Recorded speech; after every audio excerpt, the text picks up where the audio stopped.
ஏரோது ராஜா என்ன பண்றாரு சொன்னா, ஒரு பிளான் பண்ணி யாக்கோபை என்ன பண்றாங்களா, ஏரோது ராஜா கொலை செய்யறாரு. பாருங்க, இப்ப நானும் மோசஸ் அண்ணனும் ஊழியம் செய்து கொண்டிருக்கிறோம் ஒன்னா. திடீர்னு எங்க 2 பேருக்குள்ள யாரையோ ஒருத்தர் என்ன பண்ணிட்டான், கொலை பண்ணிட்டான்.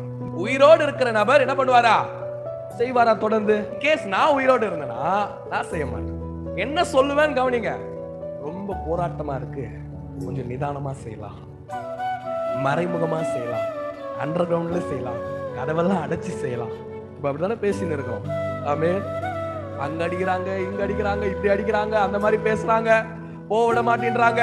அதனால என்ன பண்ணலாம், ஆன்லைன்லயே போயிடலாம். ஆனா இவன் என்ன பண்றான்னு சொன்னா, என்னோடு அந்த நாட்களிலே தோளோடு தோள் நின்று ஊழியம் செய்தவன் அல்லவா, இவனை கொன்று விட்டார்களே, அதனால நான் ஊழியத்துக்கு வர மாட்டேன், இல்லனா என்னையும் கொண்டுட்டாங்கன்னா மற்ற சீஷர்களா பயந்து போயிடுவாங்க, எல்லா விசுவாசிகளும் தத்தளிச்சிருவாங்க, அப்படிலாம் யோசிக்கல. நான் போனா இன்னொரு பேதுருவை எழுப்ப கர்த்தர் உண்மை உள்ளவராய் இருக்கிறார் என்ற விசுவாசம் அவனுக்குள்ள இருந்தது.